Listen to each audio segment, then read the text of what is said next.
ತಮ್ಮ ಕುಟುಂಬವನ್ನು ಆಲೋಚನೆ ಮಾಡ್ತಾರೆ, ಪ್ರಜ್ಞಾವಂತರು ಮಾತ್ರ ಇಡೀ ಸಮಾಜವನ್ನು ಆಲೋಚನೆ ಮಾಡ್ತಾರೆ. ಆ ಪ್ರಜ್ಞಾವಂತರು ನೌಕರರು ನಮ್ಮ ಬಳ್ಳಾರಿಯಲ್ಲಿ ಸಿಕ್ಕಿದ್ದಾರೆ. ಅದನ್ನೆಲ್ಲ ಸಹ ನಾವು ಸದುಪಯೋಗ ಪಡಿಸಿಕೊಳ್ಳಬೇಕಂತ ತಮ್ಮಲ್ಲಿ ಮನವಿ ಮಾಡಿಕೊಳ್ಳುತ್ತಾ, ಮತ್ತೊಂದು ಸಾರಿ ಏನಂತಂದ್ರೆ, ನಾವು ಒಳ ಮೀಸಲಾತಿ ಹೋರಾಟದಲ್ಲಿ ಸತತವಾಗಿ 1 ವರ್ಷ ಕಾಲ ನಿಮಗೋಸ್ಕರ ಹೋರಾಟ ಮಾಡಿದ್ವಿ.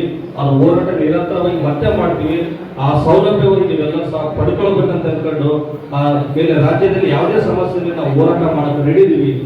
ಅಲ್ಲಿ ನಾವು ಸೌಲಭ್ಯ ತಗೊಂಡಿಲ್ಲ ಅಂತಂದ್ರೆ ನಮಗೆ ಬಹಳ ಅವಮಾನ ಆಗುತ್ತೆ. ದಯವಿಟ್ಟು ಆ ಎಲ್ಲಾ ಸೌಲಭ್ಯಗಳನ್ನು ನಮ್ಮ ಮಾದಿಗ ಸಮುದಾಯದ ಯುವಕರು ಎಲ್ಲರೂ ಪಡ್ಕೊಳ್ಬೇಕಂತ ತಮ್ಮಲ್ಲಿ ಮನವಿ ಮಾಡಿಕೊಳ್ತಾ, ಮತ್ತೊಂದು ಸಾರಿ ಲಾಸ್ಟ್ ವಿಷಯ, ನಮ್ಮ ಸಮುದಾಯದವರು ಸುಮಾರು 1975ರಿಂದ ಹೋರಾಟ ಮಾಡಿದಂತ ಬಂದಿದ್ದಾರೆ.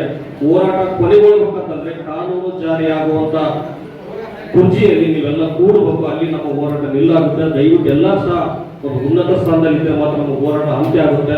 ಅದಕ್ಕೆಲ್ಲ ನೀವು ನಾಗಾಡಬೇಕು ಅಂತ ಹೇಳ್ತಾರೆ. ಮಾತನಾಡಲು ಅವಕಾಶ ಮಾಡಿಕೊಟ್ಟು ಎಲ್ಲ ಸಹ ಜೈ ಭೀಮ್.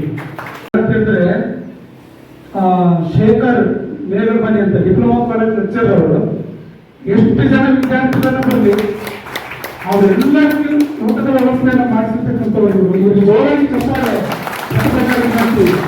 ಯಾಕಂದ್ರೆ ಸಮುದಾಯಕ್ಕಾಗಿ ಯಾರಿಗಾಗಲಿ ₹1 ಅಥವಾ ₹100 ಕೊಡೋದನ್ನು ಯೋಚನೆ ಮಾಡ್ತಾರೆ. ಆದ್ರೆ ಇವತ್ತಿನ ಏನು ಅಷ್ಟು ಬಹಳ ರುಚಿಕರವಾದಂತಹ ಊಟವನ್ನ ನಮ್ಗೆ ವ್ಯವಸ್ಥೆ ಮಾಡಿದ್ದಾರೆ. ತುಂಬ ಹೃದಯದ ಧನ್ಯವಾದಗಳು ಸರ್. ಹಾಗೇನೆ ಎಲ್ಲ ವಿದ್ಯಾರ್ಥಿಗಳಿಗೂ ಕೂಡ ಶಿವರಾತ್ರಿ